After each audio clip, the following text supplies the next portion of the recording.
Buenas tardes a todos y a todas, como siempre, muy agradecidos que nos acompañen en esta nueva actividad que propone ICOMOS Uruguay. Mi nombre es Fernando Britos, soy secretario del Comité Nacional de ICOMOS Uruguay y vamos a comenzar con un saludo institucional de nuestra presidenta, que está en este momento en el exterior y que nos va a saludar a través de una pequeña grabación muy corta. Así que paso al mensaje de Adriana Cariaga, que es nuestra presidenta. ¿Qué tal? Mi nombre es Adriana Careaga, presidente de ICOMOS Uruguay y miembro de la Junta Administrativa de ICOMOS Internacional. ICOMOS, el Consejo Internacional de Monumentos y Sitios, que este año festeja, como todos los años, el 18 de abril, el Día Internacional de Monumentos y Sitios, con el tema Patrimonio Cultural y Justicia Climática. ICOMOS Uruguay decide hacer este conversatorio, este lugar de encuentros y de reflexión, que lo dimos en llamar Cambio Climático en el Uruguay, su incidencia en la conservación del patrimonio cultural. Creemos muy importante este cruce entre el cambio climático y el patrimonio cultural para integrar la mayor cantidad de actores que intervienen en todos estos procesos, pensar cómo podemos colaborar, cuál es el diálogo que se establece, el fortalecimiento de capacidades a través de encuentros como este, y por supuesto tener en cuenta también la academia, pero también los conocimientos tradicionales, con lo que tiene que ver con tanto la conservación del patrimonio como en realidad con el cambio climático. Entonces, celebramos este encuentro de hoy, que es la apertura para un ciclo Cambio Climático y Patrimonio Cultural, que ICOMOS Uruguay está muy interesado en desarrollar. En esta instancia contamos con la presencia de Marcelo Barreiro y la coordinación de nuestro secretario Fernando Britos y Mariana Ríos como socios de ICOMOS. Así que bienvenidos nuevamente y muy fructífero encuentro.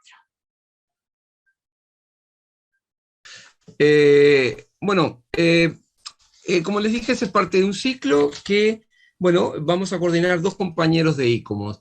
Por una parte, la licenciada Mariana Ríos, licenciada en Ciencias Biológicas, magíster en Ciencias Ambientales en la Universidad de la República, experiencia de gestión en áreas protegidas como espacio de conservación del patrimonio natural y coautora del trabajo Especies Vulnerables al Cambio Climático en Uruguay. Y por otra parte, voy a estar yo en representación de la directiva y apoyando, que soy el secretario de ICOMOS, Fernando Britos, para los que no han entrado hasta este momento. Va a aparecer un PowerPoint en el cual Mariana y yo vamos a compartirlo. Este PowerPoint es la introducción de la charla principal o de la charla. Nosotros vamos a introducir o a incorporar el tema desde dos ámbitos diferentes que va a brindarnos el doctor Marcelo Barreiro. Pero vamos a estar unos minutos compartiendo con ustedes alguna información. Bueno, comenzamos.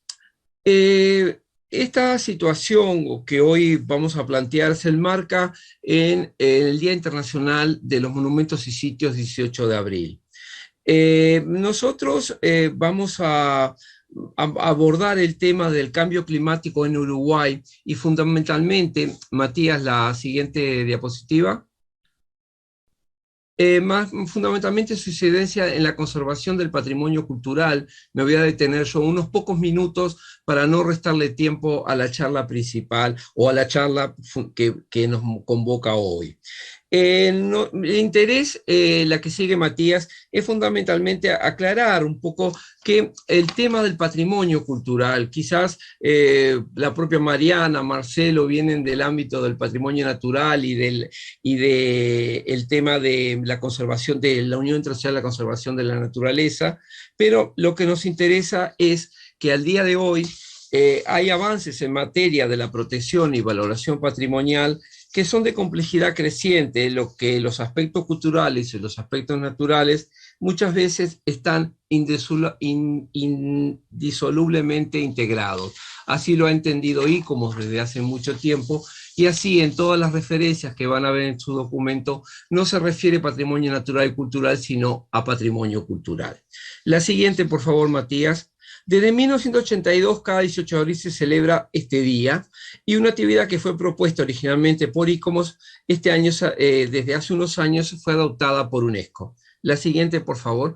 Bueno, el ámbito, yo les voy a mostrar 3 situaciones en las cuales podemos enmarcar todo lo que ha sido un camino, que no es muy largo en cuanto al tiempo que yo voy a usar o voy a mostrar que se ha ido gestando estas situaciones, pero que ha sido muy importante y ha impulsado muchas acciones en el ámbito internacional, nacional y de las diferentes asociaciones que intervienen en el patrimonio. Primero, el Acuerdo de París, que fue el 12 de diciembre del 15, fue aprobado y que entró en vigor en el 2016 durante la reunión de la COP21, la Conferencia de las Partes de la Convención Marco de las Naciones Unidas sobre el Cambio Climático. La siguiente, por favor. Como ya muchos deben conocer, su objetivo era esto: alcanzar el máximo de las emisiones de gases de efecto invernadero lo antes posible para lograr intervienen en el clima neutro para mediados del presente siglo. La siguiente. Por primera vez, y acá ven la cara de felicidad de toda la mesa presidencial, que estaba el secretario de las Naciones Unidas, el presidente de Francia y otras autoridades técnicas, que se logró un tratado internacional que jurídicamente es vinculante, y se logró un acuerdo a largo plazo con las bajas emisiones de gases de efecto invernadero. ¿Qué pasó después de esto? La siguiente, por favor. A nivel de ICOMOS, en la reunión de Bakú, que es creo que la capital de la República de Azerbaiyán, el 3 de julio de 2019, se presentó un trabajo con casi 100 contribuciones y comentarios de expertos que representan disciplinas científicas, naturales, sociales, así como profesionales del patrimonio, científicos del clima y responsables de la política climática, lo que demuestra la amplitud y relevancia política del patrimonio cultural para el cambio climático. La siguiente. ICOMOS generó este documento, que es el futuro de nuestros pasados, la participación del patrimonio cultural en la acción climática. Esta es la tapa del documento, lo pueden bajar de la página de ICOMOS Internacional. La siguiente, por favor. Este documento, al final, 28 autores tomaron todos estos comentarios y estas propuestas y generaron el documento que les he mencionado. Andrew Potts, que es el coordinador del grupo de trabajo del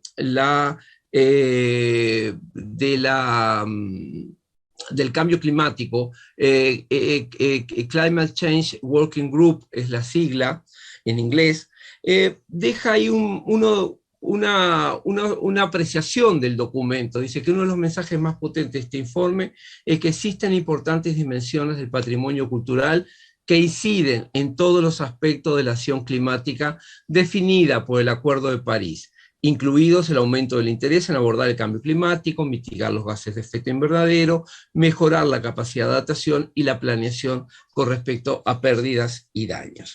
Es decir, hay que destacar que a partir del Acuerdo de París hay un mayor interés en estos temas. La siguiente, por favor.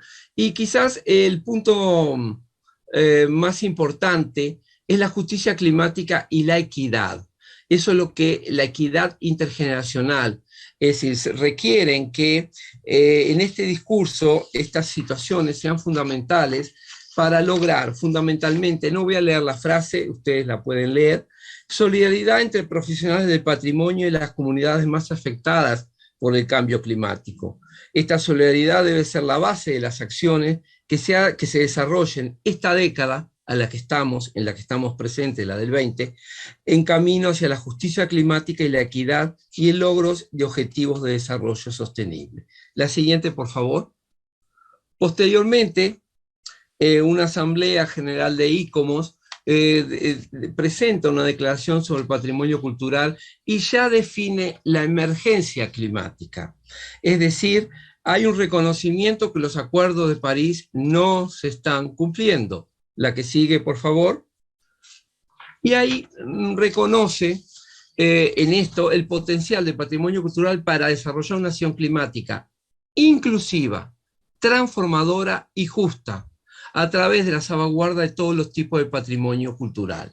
Y al final dice lograr un desarrollo sostenible, resiliente al clima, del punto de vista del clima. Todo ello, por supuesto, en una perspectiva de equidad y justicia, como vimos. La siguiente, por favor. Un poco terminando, y en base a una resolución de la Asamblea General de ICOMOS de 2020, en que además se sigue incorporando información, incluye la voluntad de trabajar en solidaridad con los pueblos indígenas, comunidades vulnerables que afrontan esta problemática en primera línea. Me gustó esta frase de Adam Marham, de una unión de científicos preocupados, una unión importante, la UCS, Union of Concerned Scientists. Yo no sabía que existía, pero me parece que es una reflexión un poco para cerrar esta parte administrativa o de los documentos, la parte que es doctrinal, la parte que está generando o impulsando a los diferentes grupos a tomar acciones. Ninguna comunidad, cultura, región o tipo de patrimonio es inmune a los riesgos climáticos. Los impactos del cambio climático, del aumento del nivel del mar y las inundaciones costeras hasta la sequía y el calor extremo, pondrán a prueba la capacidad de adaptación de los diversos sistemas culturales. Con mucho gusto, Mariana, te paso la palabra. Bueno, muchas gracias, Fernando, y bueno, agradecido. Primero aprovecho el ingreso aquí en la charla a Marcelo por aceptar este desafío de poder contarnos en palabras sencillas, espero, esto de la variabilidad del cambio climático. Contarles un poco del interés que teníamos desde ICOMOS de poder comprender, bueno, cómo se expresa el cambio climático, por decirlo de alguna manera, en palabras sencillas, en Uruguay. ¿Qué quiere decir esto de trabajar en patrimonio y cambio climático si no entendemos un poco en qué situación estamos en Uruguay respecto al cambio climático? Y empezamos a preparar esta charla como introductoria en este ciclo de charla, decir, bueno, empecemos por lo básico, que alguien de las ciencias de la atmósfera nos cuente en palabras sencillas en dónde estamos parados. Entonces agradecía por haber aceptado el desafío. Brevemente también, en base a ese informe que mencionaba Fernando, de ICOMOS, relacionado a esas preguntas claves que guiaron el plan científico trienal 2021 y 2024 de ICOMOS, de estas preguntas respecto al cambio climático, y pensamos que lo mejor era enfocarlo hacia, bueno, cómo adaptarnos, cómo gestionar ese patrimonio en consecuencia de este cambio climático, cómo incide en el patrimonio como preguntas disparadoras. Por eso resaltamos de todas las preguntas, las preguntas que están resaltadas en verde, para poder intentar minimizar esos impactos, adaptarnos, buscar las formas para poder incorporar en nuestra gestión patrimonial en Uruguay, sea en este concepto cultural, natural, indisociado, las dimensiones que hacen a esta variabilidad del cambio climático. Siguiente. Iba a apretar yo para pasar. Pasa.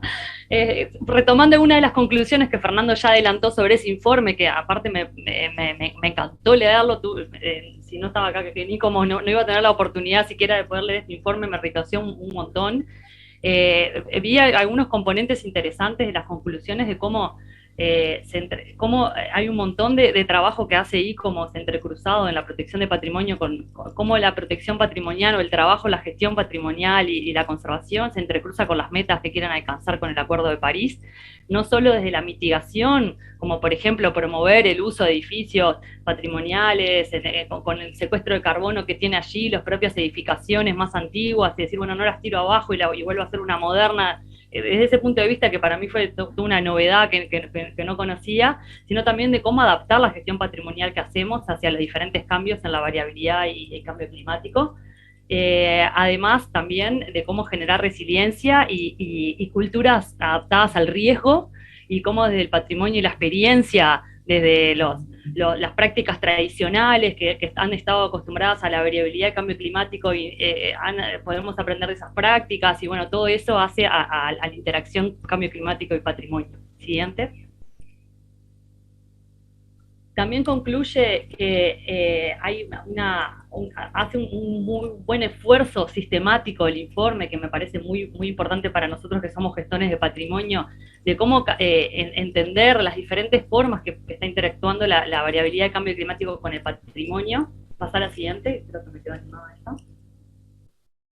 Porque categoriza muy bien los tipos de patrimonio y cómo el aumento del nivel del mar, los cambios, las olas de calor, las heladas, el aumento de frecuencias de los vientos, el cambio de dirección de vientos, puede estar incidiendo en esos tipos de categorías de patrimonio que los categorizan muy bien, y hace una excelente clasificación de todo lo que podemos estar mirando para poder adaptarnos y gestionar mejor en clave de cambio climático el patrimonio cultural. ¿Sí? Por favor.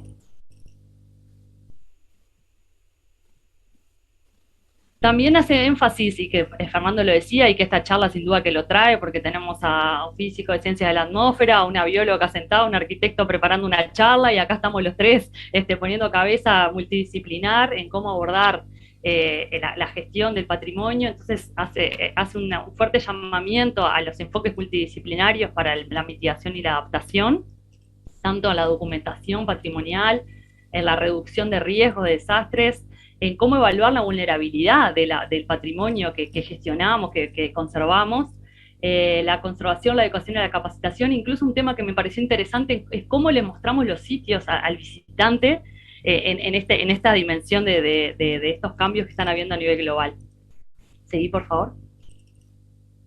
También el informe concluye que la comunidad del patrimonio debe intensificar sus acciones climáticas e incorporarse más también en construir los puentes entre quienes gestionan patrimonio, quienes practican la gestión y la investigación, la conservación de patrimonio, y los quienes están investigando y trabajando en las medidas de mitigación y adaptación al cambio climático. Esos puentes son muy importantes para poder generar, ser más efectivos en la adaptación al cambio climático y la mitigación. ¿Sí? Y acá también algunos puntos introductorios que hacía síntesis del informe, y que me parece que Marcelo los va a poder expresar en Uruguay, de cómo esto está sucediendo. Entonces quería como dejar estos puntos expresados de algunas síntesis de factores del cambio climático que inciden, digamos, a nivel global: el aumento de la temperatura, el aumento del nivel del mar, cambios en las precipitaciones y humedad, cambios en el régimen de vientos, también el aumento de temporales. Había un montón de factores que expresan el informe, y también hacía correlato de qué impactos se esperan respecto a esos factores de cambio climático. Me gustó porque le puso mucho pragmatismo a algo a veces tan hasta abstracto, hasta que no te pega un temporal o una inundación a la puerta de tu casa, como puede ser el cambio climático. Y me parece que puede servirnos mucho a quienes estamos gestionando en el día a día. También cómo eso impacta en erosiones e inundaciones costeras, en el calentamiento del suelo, en las olas de calor que podamos tener, heladas, aumento de lluvias torrenciales, etc. ¿Seguí? Y por último, y ya le paso la palabra a Marcelo. Quedó vacía eso. A ver, otra, ahí va. Para esas categorías de patrimonio que hace el esfuerzo, el informe, por ponerle contenido, pasa a la siguiente, nos indica cómo se espera que tengamos que establecer algunas medidas de mitigación y adaptación, sobre todo adaptación, que tenemos que tener en cuenta para poder gestionar mejor nuestro patrimonio. Desde cuando traslado una muestra de un museo a otro, ¿qué nos puede estar sucediendo? El aumento de la humedad en el aire, para guardar mejor el arte. O sea, había muchas cosas muy pragmáticas de medidas que pueden ayudarnos también a guiar nuestro trabajo. Y también algo importante, y que nos pasó mucho en el trabajo que nosotros hicimos de las especies vulnerables al cambio climático, las especies nativas, digamos, de Uruguay, vulnerables al cambio climático, de que también hay que esto cruzarlo con otras acciones humanas que están sucediendo. A nosotros nos pasaba que las especies vulnerables al cambio climático, de las miles de especies que hay en Uruguay, en realidad había 24 especies que realmente de vertebrados de Uruguay, que iban a ser vulnerables al cambio climático, y en realidad las principales amenazas no eran el cambio climático inmediatamente, sino el cambio de uso del suelo, el intemperismo, o sea, otras variables que es muy importante tenerlo en cuenta, y no ahora solo pensar en clave de cambio climático, sino justamente cómo integramos dimensiones del accionar humano para poder conservar el patrimonio en el tiempo y en esto para el futuro de las generaciones.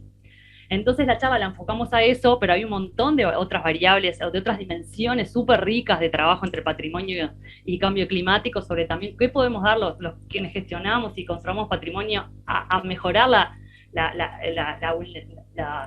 población, la adaptación de la ciudadanía hacia el cambio climático, cómo sensibilizar, y eso estaría bueno abordarlo en otras charlas. Pero no, sin sacar más tiempo a la charla de Marcelo, esa era una breve introducción que queríamos hacer con Fernando.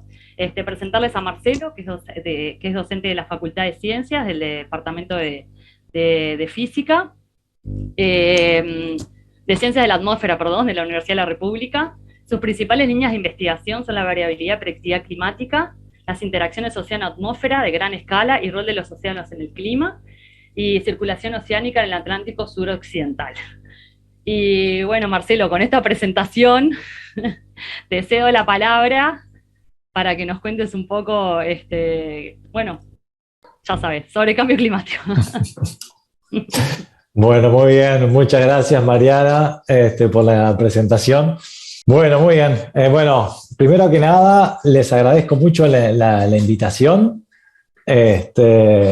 Realmente es un gusto estar acá y aprender un poco de lo que hacen ustedes, porque realmente cuando Mariana me cursó la invitación no tenía muy claro qué era ICOMOS, y bueno, ahora estuve mirando un poco antes de venir hoy en la web y también escuchándolos a ustedes, ahora la charla introductoria, me queda un poco más claro qué es lo que hacen y cómo se relaciona con el cambio climático y realmente parece que hay puntos en común que se pueden desarrollar perfectamente. Así que bueno, muchas gracias por la invitación para contarles un poco sobre esta temática en Uruguay.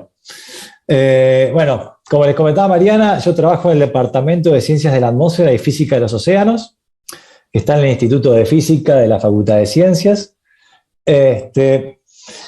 Y la idea de la charla de hoy es primero comentarles un poco sobre cambio climático a nivel global y luego bajarlo a tierra para centrarnos en las consecuencias del cambio climático en Uruguay, de lo que ya ha ocurrido y de lo que podría ocurrir a futuro.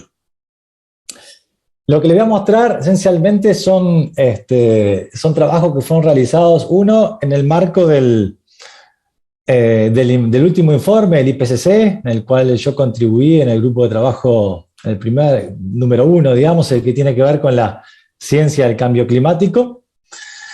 Y luego, trabajo que hicimos por medio de convenios en el marco de los planes nacionales de adaptación en costas y de ciudades e infraestructuras.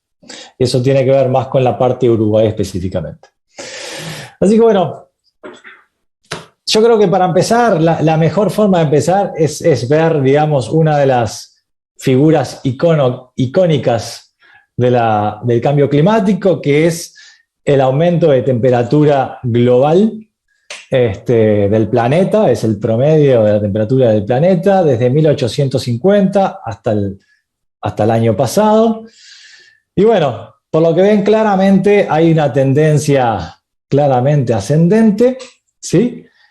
Que uno podría decir, bueno, al día de hoy, 2021, estamos cerca de 1.2 grados por encima del promedio entre 1850 y 1900. O sea que la temperatura ha aumentado cerca de 1.2 grados.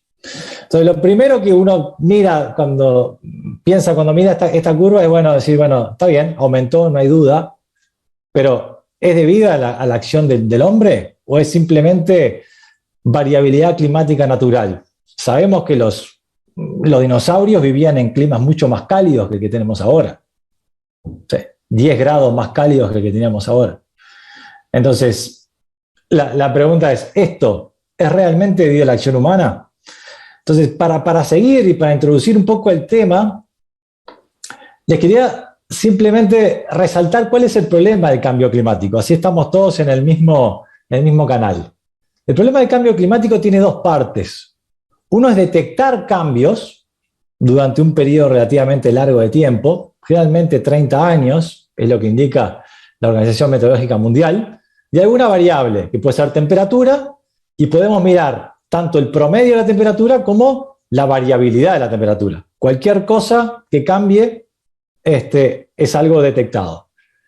Pero después, para hablar de cambio climático, tenemos que atribuir dicho cambio a la acción humana. Y ese es el punto central acá, ¿sí? Porque realmente la atribución es uno de los puntos que, en definitiva, te permite decir que ese cambio detectado es debido a la acción humana o simplemente debido a la variabilidad natural del clima, que es muy grande.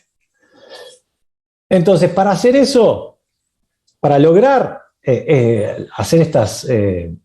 resolver el problema de cambio climático, lo principal es tener una buena caracterización de la variabilidad climática natural. Es decir, en ausencia de la acción humana, ¿cómo varía el clima? ¿Está bien? Y eso no es simple, parece fácil a priori decir, bueno, pero ya sabemos cómo es la variabilidad climática natural en ausencia del humano. Bueno, no es tan fácil. Porque para poder hacer eso necesitamos tres cosas.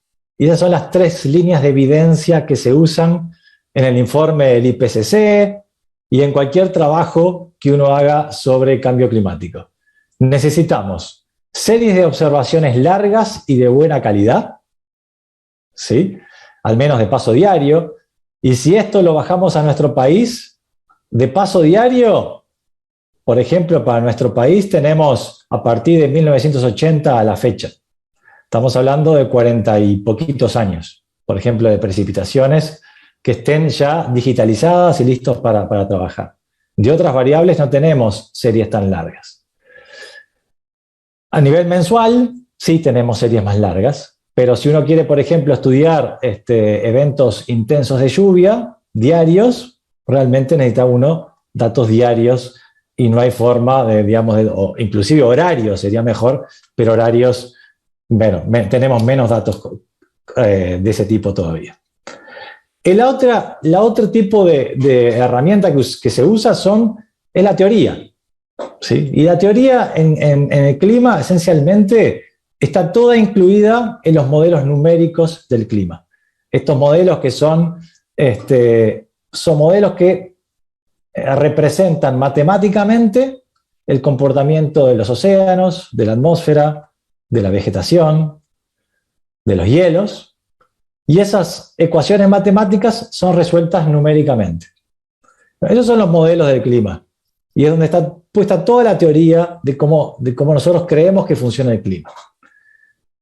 Y la tercera línea de evidencia son los datos paleoclimáticos, es decir, buscar formas de conseguir datos de cómo eran los climas pasados sin tener registro instrumental, es decir, sin tener un termómetro que esté midiendo la temperatura, sin tener pluviómetros para saber cuánto llovió, ¿sí? Es decir, buscar otra forma de obtener datos sobre cómo era el clima hace muchos años. Y bueno, eso se usan los sedimentos del fondo marino, se usan los hielos que están en la Antártida o en Groenlandia, y hay diferentes formas de obtener estos datos. Entonces, para lograr tener una caracterización de la variabilidad climática natural, es necesario tener estas tres líneas de evidencia, y es en lo que se basan los informes a nivel global. ¿Qué nos dicen? Si uno mira esto, ¿qué nos dicen los informes? Bueno, lo que nos dice es lo siguiente. El último informe del IPCC, que salió el año pasado, lo que nos dice es que es indiscutible que la influencia humana ha aumentado la temperatura del sistema climático, de la Tierra, desde la época preindustrial. Y lo que nos dice es que ese aumento de temperatura es 1.1 grados, esencialmente, ¿sí? O sea que la Tierra ha aumentado su temperatura 1.1 grados y que el hombre es el causante de ese calentamiento. Y es indiscutible, ya no hay dudas al respecto. Lo interesante es, bueno, está bien, aumentó. ¿Y cuál fue la razón de ese aumento? Bueno, la razón de ese aumento fue claramente la quema de combustibles fósiles, en particular la emisión de gases de efecto invernadero a la atmósfera.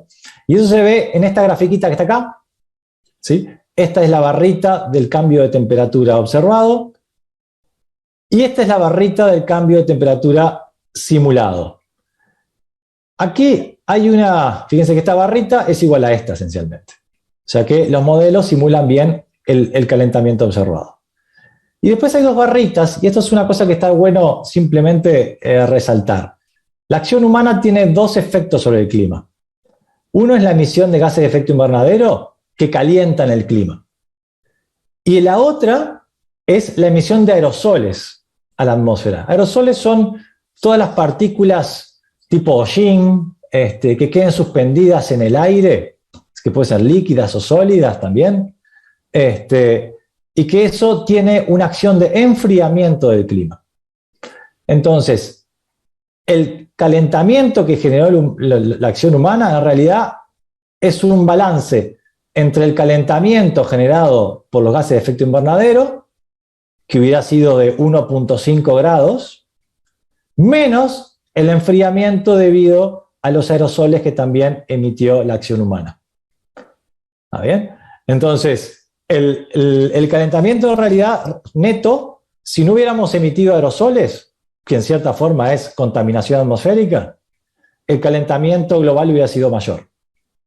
¿Sí? O sea, los aerosoles que emitimos por las fábricas de alguna forma mantuvieron a raya el calentamiento que generaron los gases de efecto invernadero. ¿Cómo sabemos que eso es debido a la acción humana? Bueno, esto se hace a través de los modelos climáticos. ¿Qué es lo que se hace? Esencialmente es, bueno, yo tengo la evolución de la temperatura observada, que es la negra, que es la que le mostraba hoy. Tomo muchos modelos climáticos y corro esos modelos climáticos, incluyendo las variaciones naturales del Sol, los volcanes, que son causas naturales de variabilidad climática, y les pongo también la emisión de gases de efecto invernadero y los aerosoles generados por los humanos. Y después hago otras corridas en las cuales solo incluyo las variaciones naturales. Y lo que veo es que si yo solo incluyo las variaciones naturales, obtengo esta línea verde por acá, bien chiquita que está por acá. O sea que no logro explicar este calentamiento que está acá. Mientras que si incluyo las variaciones naturales y el forzante generado por la acción humana, que son gases de efecto invernadero y los aerosoles, los modelos logran simular el comportamiento observado de la temperatura. Entonces, usando los modelos climáticos, yo puedo atribuir este cambio que tenemos acá a la acción humana. Si ahora vamos entrando a poquito en Sudamérica y América Central. Bueno, ¿cuándo es que en realidad el aumento de temperatura generado por la acción humana se distancia de la evolución de la temperatura en el caso que no hubiera habido ningún tipo de emisión de gases de efecto invernadero? Y bueno, eso más o menos en los 80. ¿Sí? Acá en esta gráfica hay tres curvas. Una es la verde, es la temperatura que hubiera tenido el continente centroamericano, central y sudamericano, solo por variabilidad natural.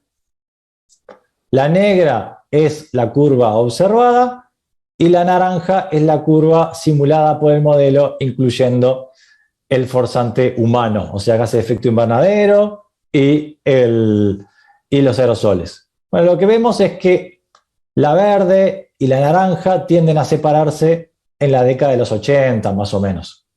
¿Sí? Entonces, a partir de los 80, la señal de cambio climático se observa en todo el continente de América Central y del Sur. Dependiendo de qué región del planeta uno está mirando, la separación, ¿sí? O sea, la señal de cambio climático se detecta antes o después. ¿Hay algún otro indicador de cambio climático, aparte de la temperatura, que es el típico? Bueno, sí, hay un montón. ¿Sí? Hay un montón de indicadores que son independientes, que muestran una historia coherente del calentamiento del planeta. Por ejemplo, derretimiento de los hielos continentales, mayor vapor de agua en la atmósfera, un calentamiento de los océanos, un aumento del nivel del mar, ¿sí? Hay un montón de indicadores en los cuales uno está mirando de todo el sistema climático, de todo el planeta, para ver si realmente la historia del cambio climático es consistente. Y lo es, y no hay duda al respecto. Entonces, bajando a tierra ahora, vayamos al pasado primero para ver cuáles fueron los cambios de temperatura y precipitación observados en Uruguay. Después al final voy a pasar un poco a los vientos, ¿sí? Pero si no, no me va el tiempo para cubrir todo. Este es el aumento de temperatura, de la temperatura media de Uruguay, la azul, ¿sí?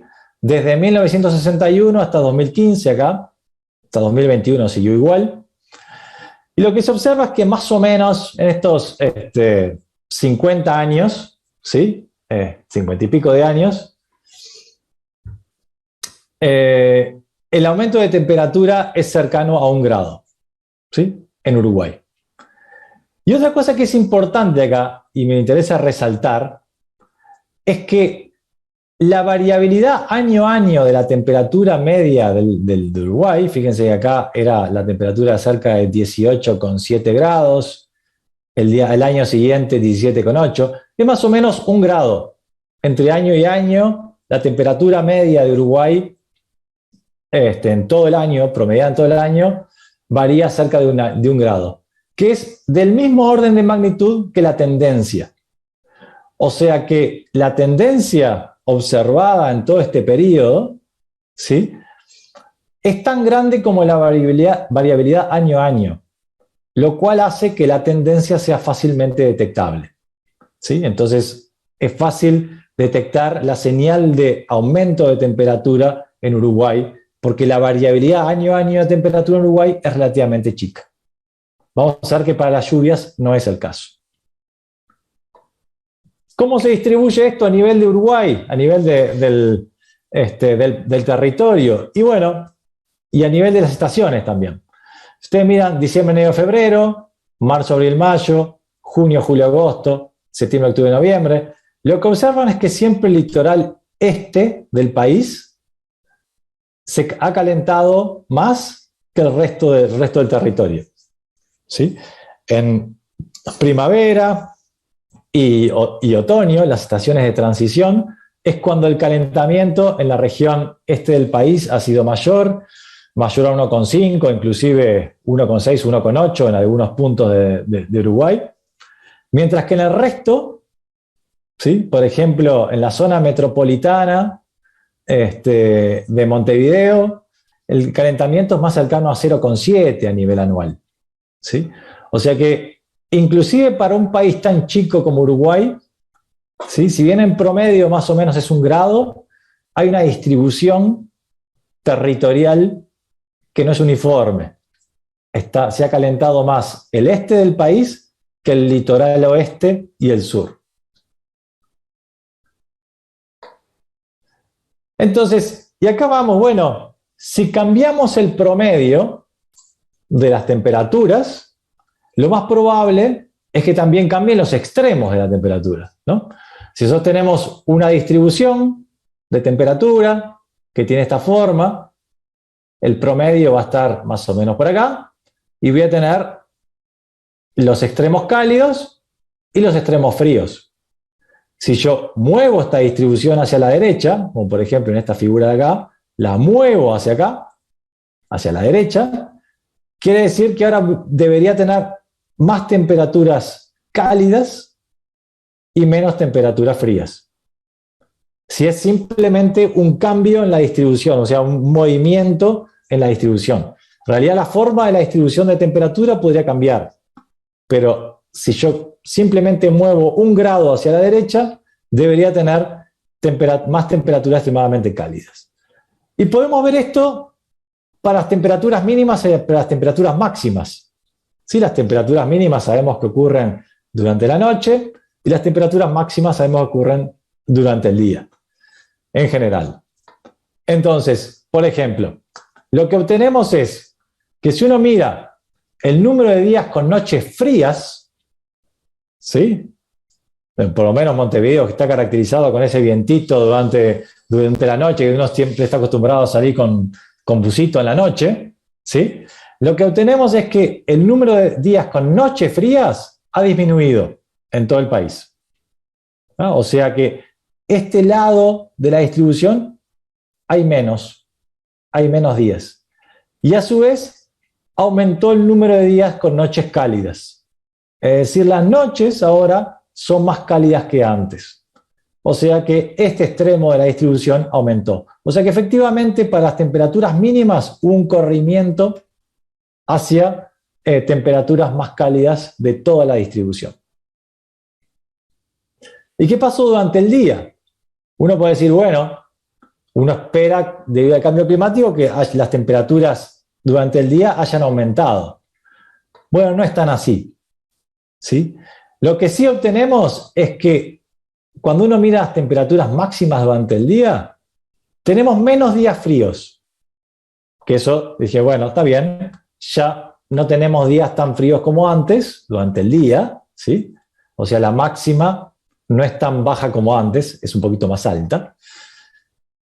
Pero tampoco tenemos más días cálidos.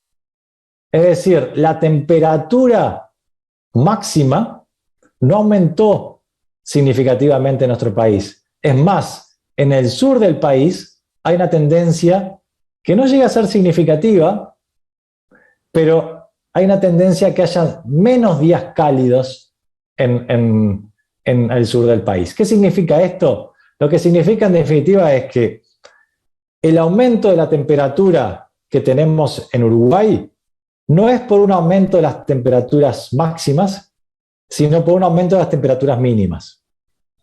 ¿Tá?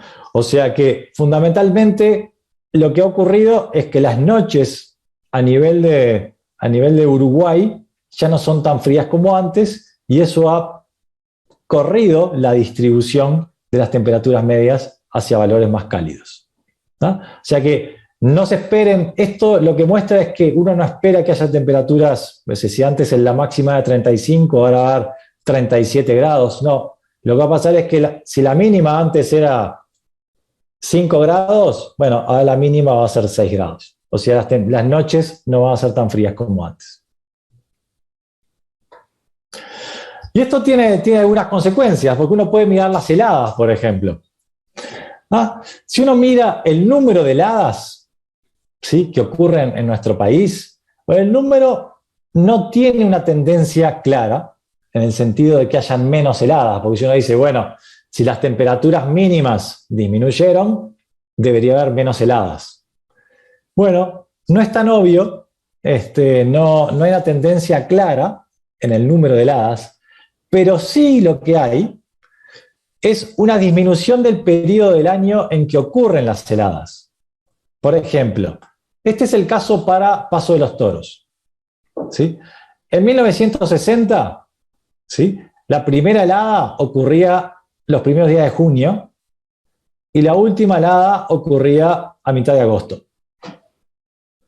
Hoy día, estos que son datos del 2010, las primeras heladas empiezan recién a fin de junio y las últimas heladas ya terminan los primeros días de agosto. O sea que el periodo del año en el cual ocurren las heladas se ha ido disminuyendo con el tiempo. Y eso es consistente con el hecho de que las temperaturas mínimas durante la noche hayan aumentado en todo el país. Pasemos a las lluvias. La lluvia es mucho más complicada que la temperatura. Y una de las razones es esta figura, ¿sí? Esta es la variabilidad año a año de cuánto llueve acumulado por año en Uruguay. Esto es de 1930 hasta el 2010, como ejemplo. Y lo que ustedes tienen es que hay años que llueve, por ejemplo, este año llovió 2.100 milímetros de acumulado anual, y acá llovió no sé, cerca de un poquito más de 800 milímetros durante todo el año. ¿Sí? O sea, acá hubo un déficit grande hídrico y acá hubo un superávit hídrico enorme. Entonces, la variabilidad año a año de las lluvias en Uruguay es extremadamente grande y la tendencia, que es esta línea roja que está acá, está superpuesta en esa variabilidad enorme de las lluvias que tiene Uruguay. Entonces, en este caso es mucho más difícil detectar una tendencia porque la variabilidad año a año es realmente muy grande.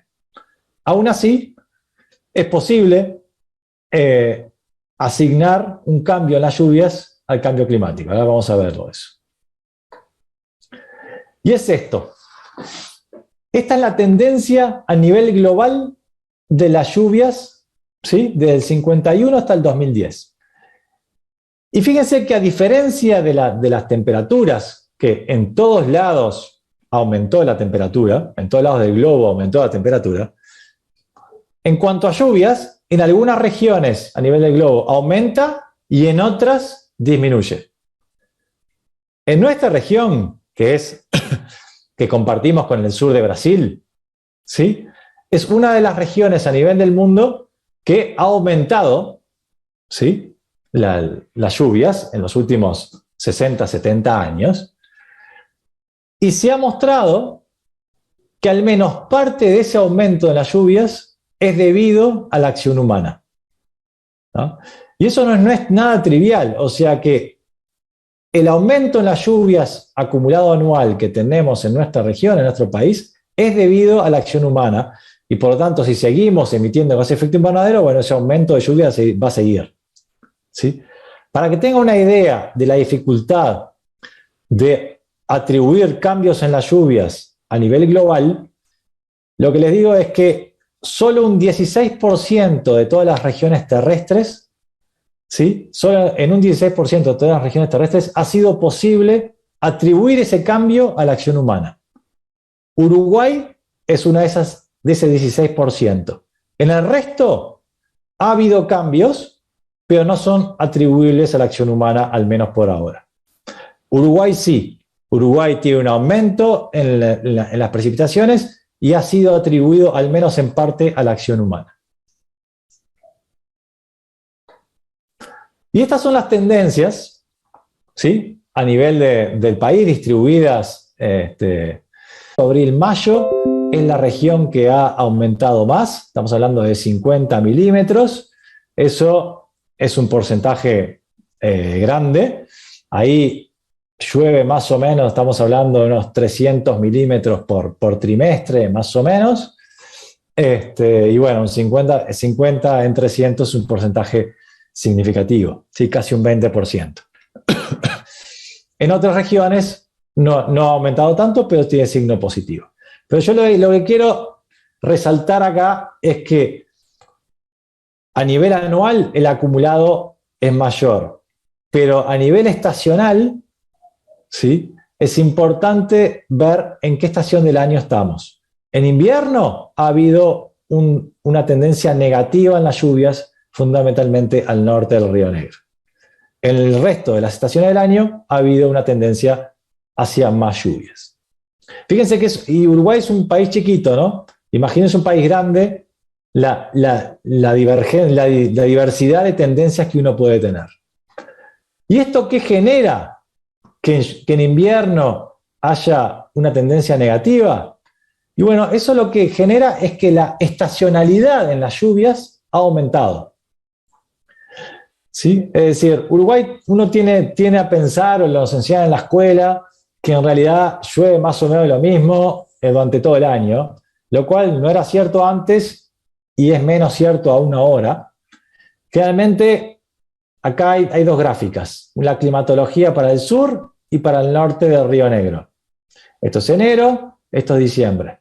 Y las barritas azules son los promedios históricos del 61 al 88 y las barritas rojas son los promedios históricos del 89 al 2016.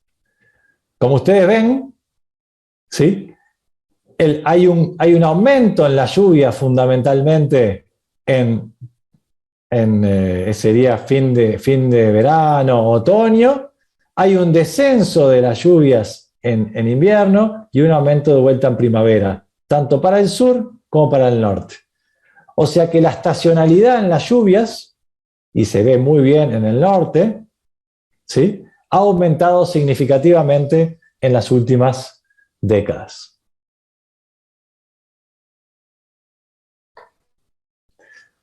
¿Y qué pasó con los extremos? ¿Qué es lo que nosotros sentimos día a día, ¿no? ¿Qué es lo que la gente, digamos, siente cuando sale a la calle y le viene un chaparrón grandote? Bueno, lo que ha ocurrido es que en todo el país, y más al norte que al sur, ha habido un aumento en el número de eventos diarios con lluvias intensas.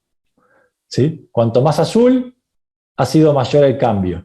¿Sí? Cuanto más celestito, menor el cambio. O sea que el aumento en el número de eventos diarios con lluvias intensas ha aumentado en todo el país, pero ese aumento es mayor al norte, cerca de Artigas, Rivera, Salto.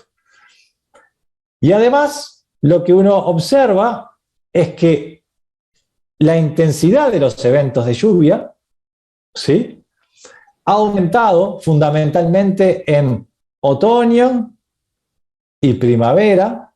En verano no hay grandes cambios, quizás un poco en la región este. Y en invierno, como es esperable, consistente con el hecho de que hay una tendencia a llover menos, también hay una tendencia a que la intensidad de los eventos de lluvia en el invierno haya disminuido. O sea que los eventos de lluvia intensos, ¿sí?, son más intensos fundamentalmente ahora en otoño y en primavera, y son menos intensos durante el invierno. ¿Sí? De nuevo, esto lo pongo porque a veces se, digamos, dice, bueno, los eventos de lluvia van a aumentar con el cambio climático, y sí, en regla general es así, pero después uno tiene que mirar exactamente la región que a uno le interesa y la estacionalidad.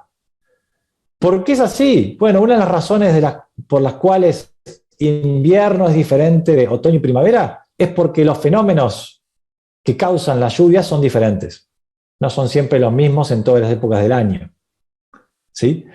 Uruguay es chiquito, de vuelta, pero los fenómenos meteorológicos que dan lugar a las lluvias intensas difieren dependiendo de la época del año. Y por lo tanto, los cambios pueden ser diferentes en las diferentes épocas del año. Bueno, pasemos ahora a las proyecciones a futuro. ¿Sí? Las proyecciones, ¿qué nos depara el destino? ¿Sí? Bueno, para estudiar las proyecciones, para hacer las proyecciones a futuro, hay que usar los modelos de clima que les comentaba al comienzo, que tienen incluida toda la teoría, ¿sí?, de cómo funciona el sistema climático de acuerdo al conocimiento actual de la ciencia del clima. Entonces, esos modelos son físicos, esencialmente, tienen una componente química también, una componente biológica también está incorporando últimamente, pero lo que hay que hacer es incorporarles algún tipo de escenario de cómo va a ser la sociedad.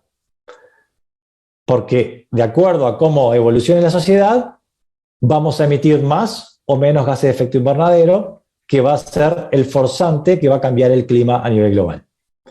Entonces lo que se hace es desarrollar estos escenarios, ¿sí?, de evolución socioeconómica.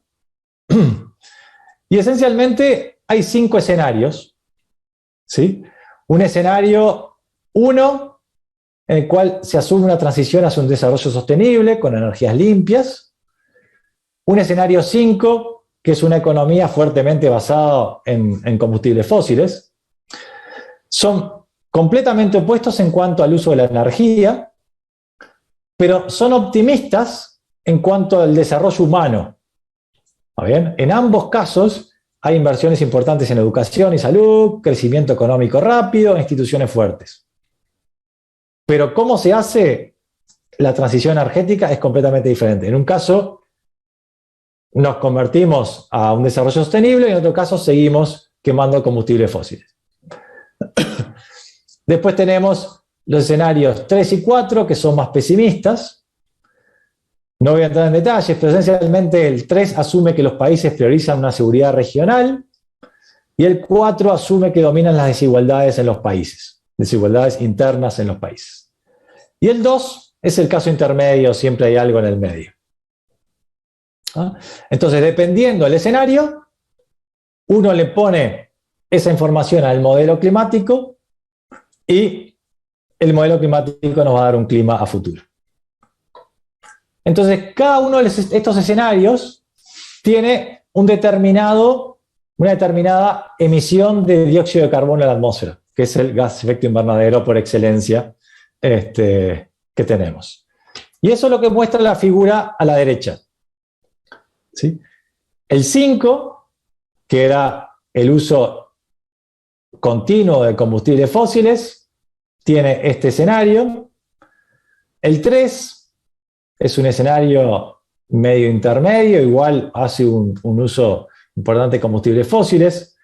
2 era el escenario intermedio. Y el 1 anda por acá, hay dos unos. Consideremos el SSP 1.9. Entonces, el 1 esencialmente dice que a partir de ahora tenemos que empezar a disminuir la emisión de gases de efecto invernadero. El 5, vamos a seguir aumentando la emisión de gases de efecto invernadero hasta el 2080, más o menos. Y a un ritmo extremadamente rápido. Y el 2, seguimos más o menos igual, aumentamos un poquito y después disminuimos. ¿Qué pasa cuando imponemos estos diferentes escenarios en la temperatura del planeta? 5 minutitos. Bueno, va a quedar 10 minutos entonces. Le damos prórroga. Dale. Esto es lo que pasa. La temperatura del planeta va a aumentar casi 4 o 5 grados, en el caso de SSP5, entre 3 y 4 para el SSP3, casi 3 para el 2, y en el 1 es el que tenía la transición hacia combustibles, hacia energías renovables, es el que calienta menos. Y esto nos permite determinar, bueno, qué escenario tengo que seguir para lograr el Acuerdo de París, que es llegar a menos de 1.5 grados, por lo menos para fin del siglo XXI. Y bueno, esencialmente, si no queremos pasar al fin del siglo XXI 1.5 grados, tenemos que seguir este escenario. Y por eso se habla de descarbonizar la economía para el 2060. A partir del 0, o descarbonizamos la economía o emitimos un neto 0 de carbono. ¿Sí? Y eso además nos dice que el pico de emisiones la tenemos que hacer ya. ¿Cómo estamos? Y bueno, estamos mal. Vamos mal, porque las políticas actuales nos va a llevar a un calentamiento entre 2,7 y 3 y pico. De acuerdo a lo que los países se comprometieron en Glasgow, en la COP26 el año pasado, para fin del siglo XXI vamos a estar en cerca de 2,4 grados. ¿Sí? Y estamos bien lejos del camino que deberíamos seguir, que es este verdecito que está acá. Sí, o sea que todavía falta bastante para que los países se pongan de acuerdo y hagan las cosas para lograr llegar a fin del siglo XXI con menos de 1.5 grados. Tenemos poco tiempo, porque fíjense que ya cuanto más demoremos, más rápido después tiene que ser la transición al 0. Bueno, ¿y qué pasa con Uruguay? Bueno, estas son las proyecciones. Hay tres escenarios, SSP2, SSP3 y SSP5. El 5 era el que más usó combustibles fósiles, fin del siglo XXI, 4.5 grados sobre todo Uruguay, el del medio 3,5 y el de menor uso de combustibles fósiles 2,3 grados a fin de siglo para Uruguay. Acá tienen algunas figuras de cómo sería a nivel de todo el país. Esto es para el horizonte cercano, esto es para 2020, 2044, en un escenario de poco uso de combustibles fósiles. Y bueno, el país se va a calentar cerca de 1 grado y se va a tender a calentar más el norte que el sur en general, excepto en verano. ¿Sí? Si vamos ahora al escenario de mayor uso de combustible fósil, los patrones son similares, pero bueno, todo se vuelve más cálido. ¿Sí? Esto es para el adentro, ahora ya, 2020, 2044 es ya, digamos, los próximos 25 años.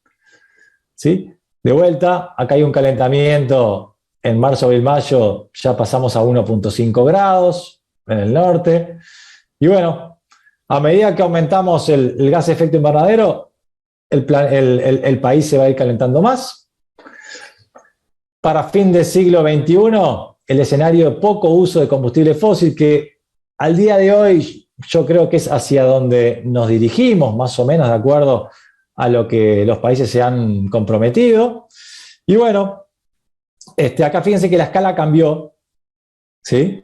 Y ahora estamos hablando de calentamiento entre 1.5 y 2.5 en todo el país para fin del siglo XXI, si seguimos por este camino. El invierno sigue siendo la estación del año en el cual se calienta menos. ¿Qué pasa con los extremos? Y bueno, los extremos esencialmente lo que pasa es que, como les decía, la distribución de temperatura para el horizonte cercano se corren todas con cada uno de los escenarios. Son más o menos todas iguales porque en el escenario cercano todos los escenarios son parecidos. Pero cuando vamos a fin del siglo XXI,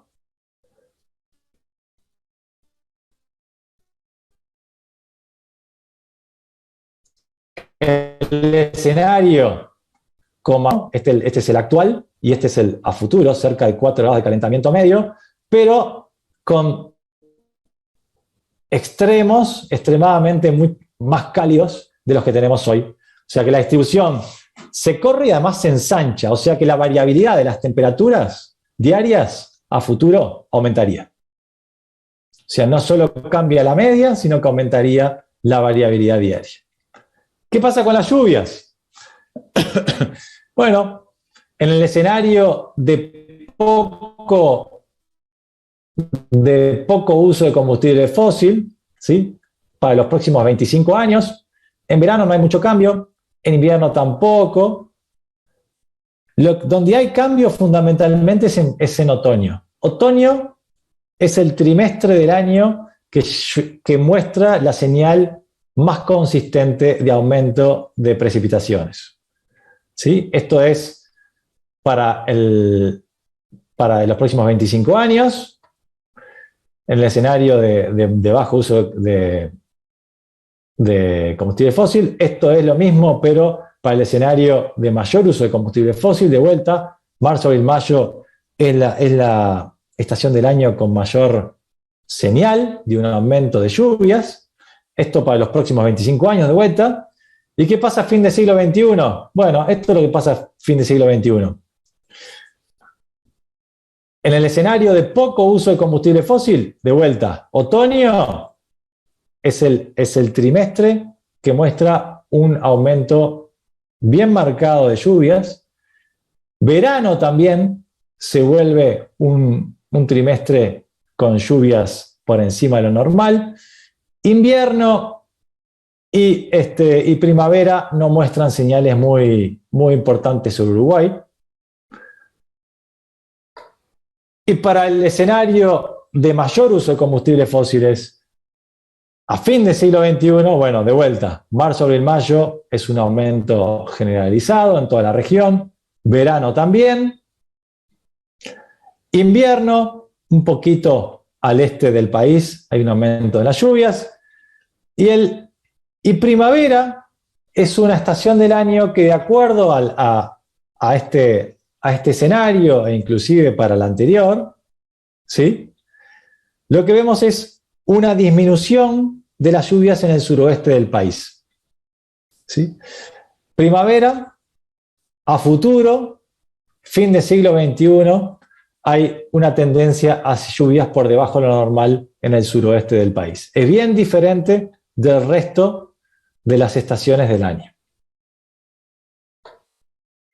Una cosa que quiero resaltar, que las proyecciones de precipitación son mucho más inciertas que en el caso de las temperaturas. Por ejemplo, marzo, abril, mayo, ¿se acuerdan que es el trimestre que muestra un aumento más marcado en las lluvias? Bien. Pero fíjense que, miren estos puntitos verdes, nada más. Esto lo que les muestra es el cambio porcentual que ocurre, sobre todo Uruguay, en las lluvias para marzo, abril, mayo, dependiendo del modelo climático que yo use. Nosotros usamos 10 modelos. ¿Sí? Entonces, hay algunos modelos que dan un aumento del 30% y hay algún modelo que no da ningún cambio e inclusive una disminución. Este es el escenario de bajo uso de combustibles fósiles. En el escenario de mucho uso de combustibles fósiles, la variabilidad del aumento va desde 0, esencialmente, hasta casi un 60% de aumento. Lo que les quiero decir con esto es que la incertidumbre en las precipitaciones, el signo del cambio es bastante claro. Pero cuánto va a aumentar tiene una incertidumbre grande. ¿Y qué pasa con los extremos? Y acá voy terminando. Los extremos de lluvia a futuro. Bueno, los modelos no son perfectos y es difícil usarlos para comparar con las observaciones, porque generalmente no logran reproducir los eventos de pequeña escala y por lo tanto las lluvias bien intensas que están asociados generalmente a fenómenos muy locales. Pero igualmente uno puede hacer ejercicio y ver dentro del marco de un mismo modelo, ¿sí?, qué pasa cuando le impongo más uso de combustibles fósiles al modelo. Esencialmente lo que vemos es que sobre Uruguay, y esto es el caso para Carrasco, tanto para los próximos 25 años como para fin de siglo XXI, se observa un claro aumento en los eventos extremos de lluvia en el sur del país e inclusive también, no solo en el número, sino en la intensidad de los eventos de lluvia que van a ocurrir en nuestro país. O sea que, de vuelta, la tendencia a un aumento de los eventos extremos de lluvia en nuestro país es clara, ¿sí?, de acuerdo a los modelos también que estamos usando. Ya voy terminando. Para terminar, una cosita. Los fenómenos meteorológicos que dan lugar a los eventos extremos, esos de lluvia, ¿sí?, generalmente están asociados a ciclones extratropicales, que por ejemplo acá tenemos un ciclón extratropical, entradas de frentes fríos, tormentas convectivas.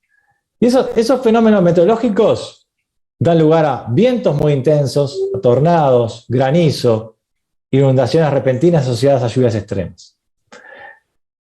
Entonces, lo que quiero decir con esto es que cuando hablamos y decimos que va a aumentar la lluvia en algunas regiones del país, en algunas estaciones del año, también van a estar asociados vientos más intensos locales. Porque las lluvias intensas están asociadas a tormentas convectivas muy intensas. Y esas tormentas convectivas muy intensas tienen asociados corrientes descendentes muy intensas, que acá a veces se llaman turbonadas, y también son las mismas tormentas que generan tornados en algunos casos. Entonces, si uno tiene un aumento en las lluvias que va a dar lugar a aumento en los eventos extremos de precipitación, va a traer también asociado más granizo, vientos locales muy intensos, ¿sí? Así que aumento de lluvia uno lo puede relacionar a un aumento en los vientos locales más intensos. Y otra cosa que encontramos, y no me da el tiempo para ir en muchos detalles, es que el número de estos ciclones extratropicales que pasan por nuestro país todo el año, pero que son más comunes en invierno, ha venido aumentando, ¿sí?, durante invierno en las últimas décadas. Y las proyecciones indican que los ciclones, y por ende los vientos intensos en toda la zona costera va a seguir aumentando en invierno. ¿No? O sea que no solo vamos a tener un mayor número de tormentas que dan lugar a eventos extremos de lluvia, que tiene aparejado vientos locales más intensos, sino que también vamos a tener en invierno un mayor número de eventos de vientos costeros, esos que ocupan toda la costa, que están asociados al pasaje de un ciclón extratropical sobre nuestro país. Acá es un resumen que había hecho, pero no me va a dar para discutirlo. Está en el resumen que creo que Mariana les dio, que pueden tomarlo como referencia a todo lo que les vine contando. Y una última slide, porque a veces la gente piensa que si al día de hoy terminamos de emitir gases de efecto invernadero, se resuelve todo. Bueno, no es así. El sistema climático tiene algunos subsistemas que tienen escalas de tiempo largas y que demoran en responder a la perturbación que le estamos poniendo nosotros, los humanos. Demoran en responder, son lentos, pero una vez que agarran viaje, siguen. Y esos son dos. Hay dos claros en el sistema climático. Uno son los hielos y otro es el océano. Y ambos se conjugan en lo que es el aumento del nivel del mar. ¿Sí? El aumento del nivel del mar a nivel mundial, ¿sí? El nivel del mar ha aumentado cerca de 20 centímetros en los últimos 100 años. Pero como el océano tiene una inercia muy grande, se calienta despacio, pero no deja de calentarse. Entonces, acá quedó chiquito, pero esta es la evolución del aumento del nivel del mar proyectado hasta el 2100. Fíjense que para el escenario SSP1 1.9, que era el escenario que de alguna forma vamos a lograr llegar a la meta del Acuerdo de París de 1.5 grados a fin del siglo XXI, el aumento del nivel del mar para fin del siglo XXI va a ser medio metro. Y si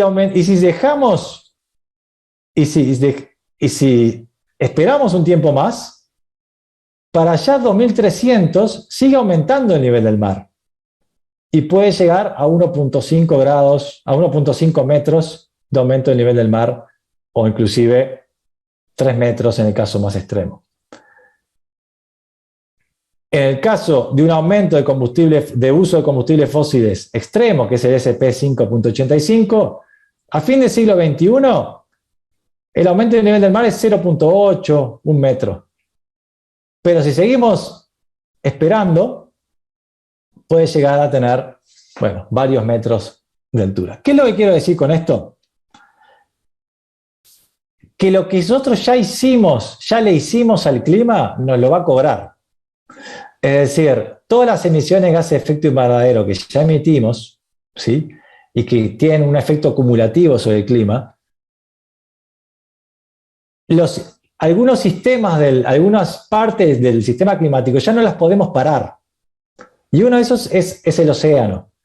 El océano, gracias al océano, que absorbió el 90% de la energía extra que pusimos los humanos en el sistema climático, la temperatura de la Tierra no aumentó más, aumentó solo 1.1 grados. Si no hubiera sido por el océano, hubiera aumentado muchísimo más. Pero toda esa energía que absorbió el océano la va a usar para calentarse y eso aumenta el nivel del mar, más sumado al deshielo, va a hacer que el aumento del nivel del mar siga durante los próximos siglos aumentando. Y eso es una cosa que no podemos parar al día de hoy. Entonces, lo que podemos hacer es no empeorar las cosas, pero la inercia del sistema climático es enorme. Entonces, hay cosas que ya no podemos parar y tenemos que adaptarnos a ese aumento del nivel del mar que no hay forma de pararlo a esta altura. Lo que podemos hacer es no empeorarlo. Y con esto termino. Esta es la gráfica del aumento de temperatura, de la temperatura de Uruguay, donde se ve claramente el calentamiento en nuestro país. Y bueno, simplemente un mensaje último. El cambio climático ha afectado no solo el promedio, sino la variabilidad climática en Uruguay. Y las proyecciones indican que esto continuará y que va a generar cambios en las amenazas climáticas que todos nosotros tenemos que adaptar. Inclusive, digamos, como ustedes están preocupados al día de hoy, por la parte del patrimonio, sin duda alguna. Bueno, con esto termino por acá. Disculpe que me extendí. Cualquier cosa para las preguntas, con gusto. Súper interesante. Muchas gracias, Marcelo. Creo que estamos todos encantados con tu presentación. Ahora, por suerte, luego del COVID, todos estamos acostumbrados a ver gráficas, así que todo ha sido más sencillo. Nos han enseñado bueno, eso es la costumbre.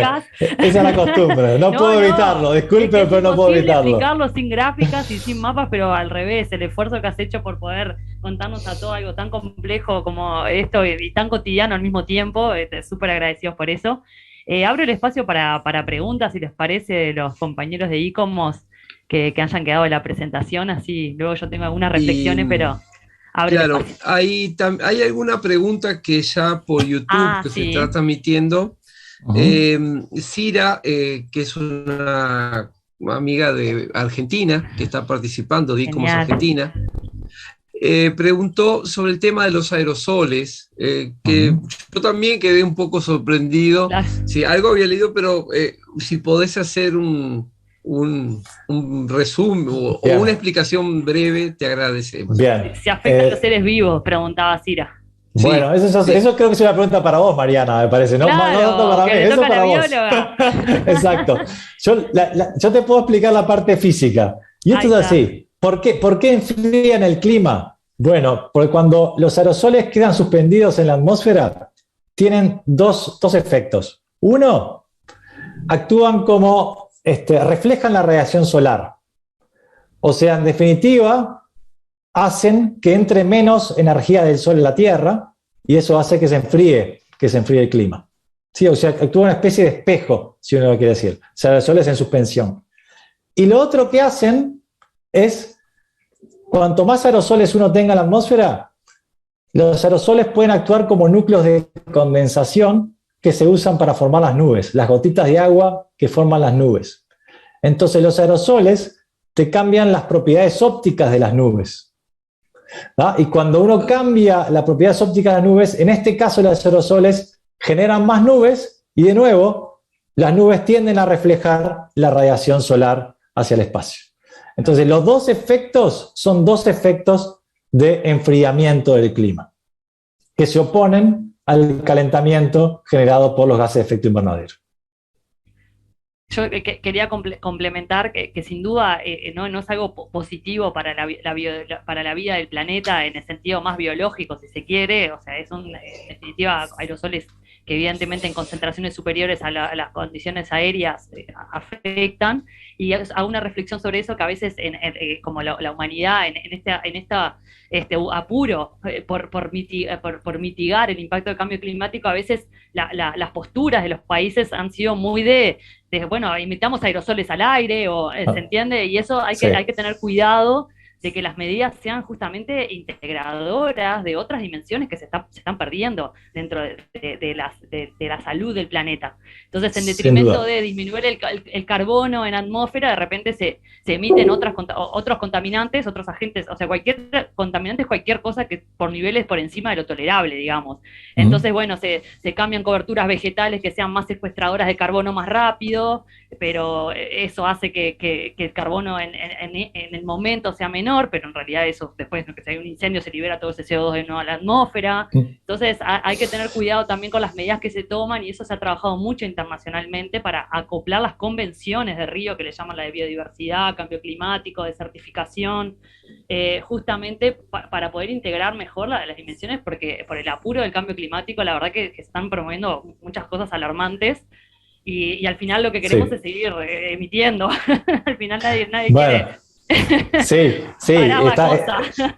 no, está claro, está también el famoso net cero, que no es dejar de emitir, sino simplemente emitir y secuestrar, ¿no? Claro, Que no emitir es y lo secuestrar, mismo. y eso hace que sea como, bueno, un arma de doble filo realmente, decir, Sí, bueno, yo sigo sí, emitiendo, pero de repente, bueno, planto algo que me secuestre mucho, bueno, es un secuestro momentáneo, ¿en qué periodo temporal sí, estamos hablando? Entonces aprovecho la sí, pregunta para sí, hacer esa reflexión que tenía anotada también.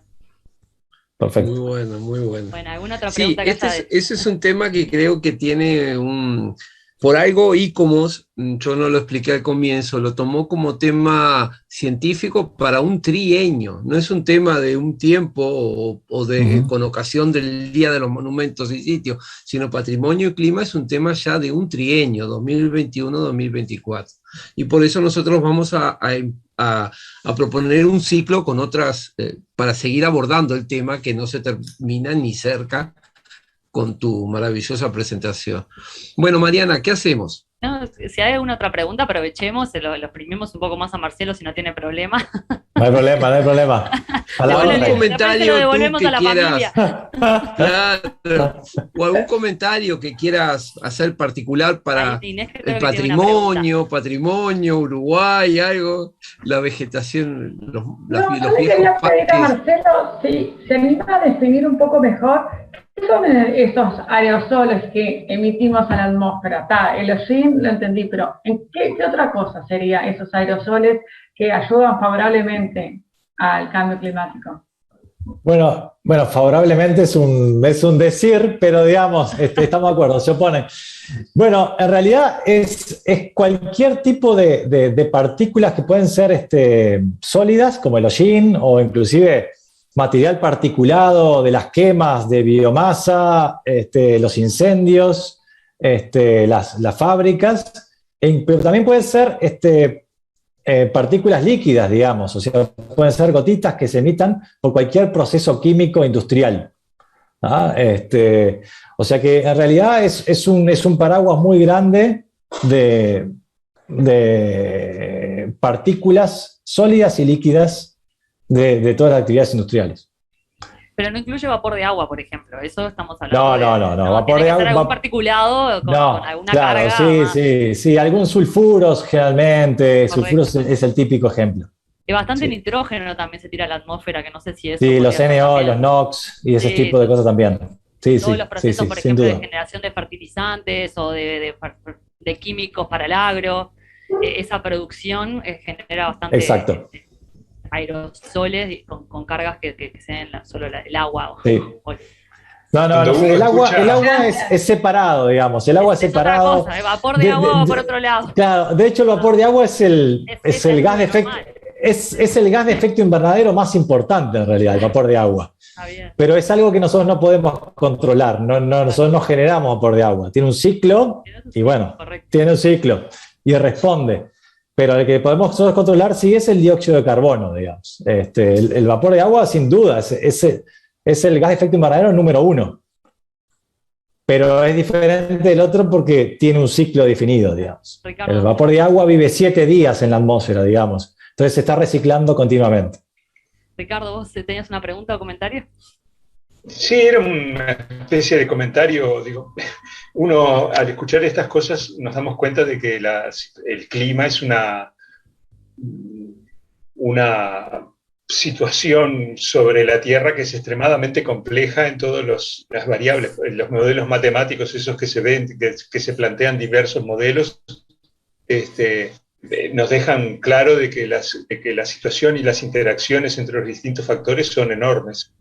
Entonces, pareciera como que pensar de que por aumentar los aerosoles voy a bloquear el ingreso de la radiación solar y todo eso, digo, pareciera una respuesta muy simple a un problema súper complejo y que en realidad seguramente está dejando un montón de cosas que podrían haber sido, que se van a ver afectadas por la incorporación de esos elementos descontrolados en la atmósfera, con consecuencias que de repente hasta es difícil evaluar.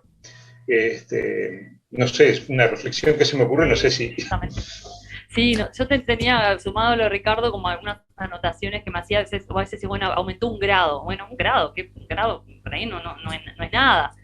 pero en realidad para todo lo que son los ecosistemas, 1 grado es un montón, y el aumento de lluvias es una clara tropicalización del este uruguayo, por ejemplo, que veo.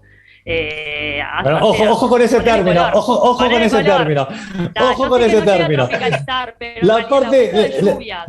Y el aumento de temperatura, aunque sea 1 grado, te puede generar variabilidad en la vegetación bastante importante. Sin duda, sin duda. La gestión de patrimonios exteriores, digo, de eso cuando nosotros nos comamos la cabeza en cómo proteger esa vegetación que crece, esas controles biológicos que tenemos que hacer hacia patrimonio, es una diferencia, 1 grado es diferencia. Sí, no, está claro. Los días para la vegetación es mucho más determinante que el día.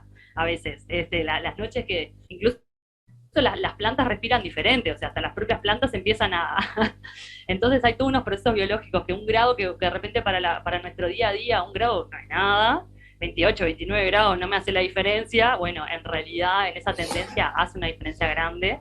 No, claro. Es importante como mencionarlo. Sí, nosotros no sentimos el grado, nosotros sentimos las variaciones diarias, las variaciones que ocurren, digamos. Hay una ola de calor o un temporal que llovió más de lo que esperaba y bueno, se me inundó la calle, el garaje. Esos momentos son los que, sin duda. Sí, yo no hablé, por ejemplo. No son lineales, digamos, que los cambios, como decía Ricardo, no son lineales. Entonces de repente nos parece que está todo bien y va, y de repente cambió de fase. No. Yo, por ejemplo, vos ahí mencionaste olas de calor. ¿Ves? Olas de calor, Uruguay no tiene muchas olas de calor y por eso la estadística de las olas de calor es bastante tenue, pero sí, digamos, con esta tendencia claramente los modelos muestran que de ahora en más vamos a tener más olas de calor, digamos. Eso es lo que los modelos muestran, sí, sin duda. Por ejemplo, en el gráfico que mostraste, muy interesante, de la variación de las heladas, hace cosas, creo que fue el año pasado, que se decía de que no iba a haber peras y duraznos porque no había habido las suficientes heladas que permitieran que las plantas generaran los frutos para... Sí.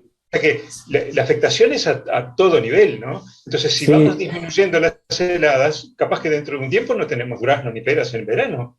Sí, eso era una de las cosas que tenían, hablando con los agrónomos, las horas de frío que tienen que tener todos los frutales, o algunos de ellos, realmente estaban muy preocupados porque justamente se están quedando sin horas de frío. Tienen que llegar a un número tal, yo no sé cuál es el número, pero tienen que llegar a un número tal de horas de frío para tener, para tener buena producción, y realmente estaban teniendo problemas. Sí, sin duda. Sí, uno puede pensar, bueno, hay menos helada, de última es mejor, pero no, viene asociado con otras cosas atrás. Sí, sin duda. Bueno, Mariana, vamos a hacer una preguntita. Inés, tenemos que cerrar. No, porque Marcelo te frenó y te dijo, cuidado con decir algo como... Tropicalización. Tropicalización. Bueno, y a mí también me vino ese pensamiento a la cabeza con esto de que las lluvias se desestacionan, o sea, vas a ver más lluvias según lo que explicaste en primavera y se corren las lluvias del invierno, o sea, como que llueve más otoño y primavera y de la clásica lluvia en invierno. Y yo también pensé, estamos más como hacia climas más tropicales, o sea, lo que se ve es que la lluvia es todo el año, pero... ¿Por qué dijiste, cuidado con usar ese término? El tema es por qué llueve. ¿Está bien? O sea, en los trópicos llueve de una determinada forma. ¿Está bien? ¿No? O sea, los fenómenos meteorológicos que dan lugar a las lluvias, que son característicos de los trópicos, nosotros tenemos algo de eso, porque estamos en los subtrópicos, pero también tenemos la parte extratropical. Tenemos de los dos lados. ¿Está bien? Hablar de tropicalización es demasiado fuerte en ese sentido, porque tenemos una influencia extratropical importante. Entonces, yo trato de no usar ese término. Entiendo que la gente tienda a pensar eso, pero yo trato de no usarlo porque tiene otras connotaciones del tipo de fenomenología asociada a los trópicos. Nosotros tenemos un poquito, pero tenemos un montón de otras cosas. Una preguntita, simplemente. Una de las imágenes que tú mostrabas era del evento de 2005, la torre caída en Avenida Italia. Sí. ¿Es posible que ocurra un evento parecido a eso? ¿Fue muy, muy excepcional? Bueno, eso fue un ciclón. Fue un ciclón extratropical del 23 de agosto del 2005. Esos ciclones siempre existieron en Uruguay y van a seguir existiendo. Ese fue un evento que no sé si tanto fue lo intenso, sino que pasó justo por arriba de nosotros, porque hay en la región de ese tipo de eventos así de intensos. Simplemente que este pasó justo por arriba de Montevideo, esencialmente, ¿sí? De los máximos vientos, y ahí es donde va a tener más impacto. Es como, por ejemplo, el tornado de Dolores.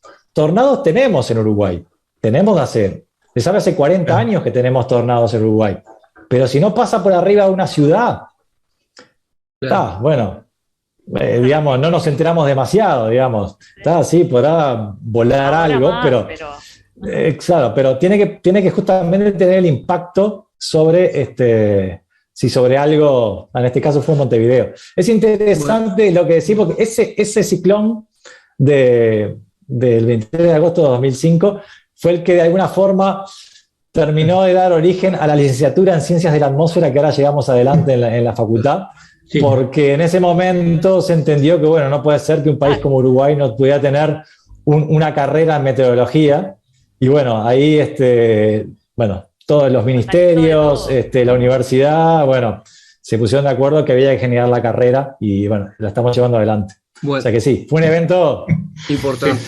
Una pregunta última, y esta sí es última que llega de las personas que han asistido por YouTube, el tema de la fauna acuática. Y la flora, cómo se ve afectada, pero teniendo en cuenta que los mares y ríos sirven como moderador del clima. No sé si entre uno o el otro, yo se lo paso a Mariana en principio, pero bueno, no sé si querés. Dale, es la última pregunta, No, a ver, yo lo que te puedo comentar un poco es a nivel oceánico, que es, yo he trabajado un poco también, que nos interesa también la parte de lo que es la zona económica exclusiva uruguaya y el océano sudoccidental. Y es que en nuestra región se generan lo que llaman las olas de calor marinas, ¿sí? Las olas de calor marinas son como las olas de calor en la tierra, pero en el agua, ¿sí? Y esas olas de calor marina han venido aumentando en nuestra plataforma y en el Atlántico sudoccidental y tienen impacto sobre los ecosistemas acuáticos, ¿sí? Porque uno tiene una ola de calor marina, en definitiva las especies que están en esa región tienen dos formas, o si pueden se escapan, si no están acostumbradas, y si no, la quedan. Y eso va a depender, digamos, del tamaño de la ola de calor, de la duración, y de la posibilidad del organismo de poder moverse, ¿no? Algunos pueden y otros no. O sea que sí, cambio climático a nivel oceánico tiene una de las consecuencias fundamentales son las olas de calor marinas que han venido aumentando en nuestra región. Sí.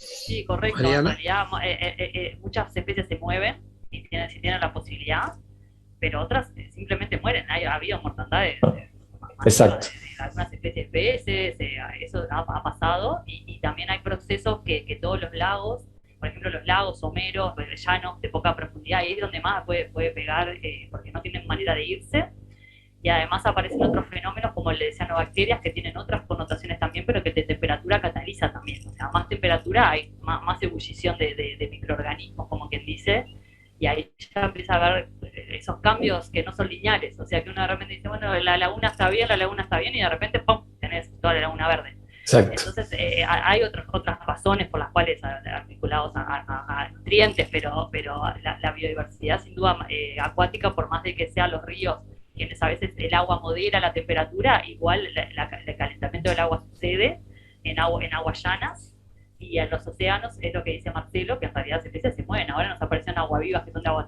completamente tropicales, entonces a veces nos pasa eso, que hay movimientos de las corrientes de Malvinas y Brasil que son de fría a calor, se da de diferente manera los frentes, entonces en Uruguay aparecen nuevas especies o bajan especies de Brasil, Así que bueno, pasan diferentes procesos, dependiendo si se pueden mover o no. Sí, sí, es extremadamente interesante. La parte oceánica es extremadamente interesante y hay mucho para hacer ahí todavía. Está mucho menos explorada que la parte terrestre, sin duda. Es más caro también investigar ahí. Es más caro también. Es más caro también. Bueno, Mariana, bueno, Fernando, vos podés hacer... te liberamos. Mariana, hace un pequeño cierre y yo te tomo la última palabra para... En realidad agradecerle a Marcelo, creo que en nombre de todos quedamos sumamente completos con esta presentación que nos hiciste. Gracias por la didáctica que has tenido en toda esta presentación. Somos todos diferentes palos y sin embargo todos pudimos incorporar muy interesantemente todo lo que planteaste. El cambio climático es un tema complejo, como decía Ricardo, pero tan cotidiano y algo que nos compete tanto a todos que sin duda hay que ponerle cabeza de todas las disciplinas. Así que muchísimas gracias, Marcelo. No, por favor, es un gusto. Yo quedo las órdenes para lo que ustedes necesiten. No bueno, Marcelo, yo te agradezco en nombre de la directiva de ICOMOS y de todos los socios tu posibilidad de compartir en este rato, en este tiempo, brindarnos este rato y este tiempo, y toda la información que, bueno, vamos a ver qué pasa. Esto nos dispara para muchos lados, ¿verdad, Mariana? Como coordinadores vamos a tener que pensar los siguientes caminos. Yo le voy a pedir a Matías que me ponga el PowerPoint para 2 o 3 avisos cortitos. Bueno, acá lo que les pongo en la página web, que ahí están nuestras actividades, cualquier consulta, cualquier pregunta, cualquier cosa información o pregunta que quieran hacer llegar a Mariana y a Marcelo y a Mariana, por favor, pueden ponerla en el email institucional. Continúa, por favor, pasa Matías. 2 avisos cortos, que va a haber un evento en Fareventos 19, 20, 21 de mayo, un evento que apoya, no que organiza, apoya ICOMOS Uruguay, el Comité Científico Nacional de ICOMOS Uruguay. Por más información es Paisaje y Cartografía el evento, ombues.edu.uy/inclinada Paisaje y Cartografía, ahí tienen la inscripción, lo que va, es un evento híbrido con asistencia y pueden tomarlo por Zoom y no tiene costo la inscripción. Hay algunas actividades que tienen un costo, pero es muy interesante. Una temática muy interesante y que también se empieza a instalar. La que sigue, por favor, Matías. Bueno, sigue a la venta, ahora un poco comercial, el libro de Montevideo Monumentos y Sitios, el libro de 2019 que sacó ICOMOS, con interesantes artículos. Creo que si hoy el libro lo fuéramos a sacar, bueno, hay nuevas temáticas para incorporar o para ampliar, por suerte, con el patrimonio cultural. Cualquier cosa escriben un mail y dialogamos a ver. No está agotado, como dice Mercado Libre, y tampoco tiene el costo que dicen alguien que lo vende por Mercado Libre. Así que comuníquense. Y bueno, reiterarle nuestro inmenso agradecimiento a Marcelo. Quedamos a sus órdenes también por lo que podamos ayudar o colaborar. Y gracias a Mariana por aceptar la coordinación. Y bueno, gracias a todos los compañeros de ICOMOS y a las personas que asistieron. Y esto continúa, así que miren nuestra página y los que quieran recibir información y que les llegó información por algún otro lado, bueno, mándenme un mail que yo en el listado de direcciones para comunicar eventos o determinadas situaciones que... Y proponer temas también para este espacio de cambio climático y patrimonio, por favor.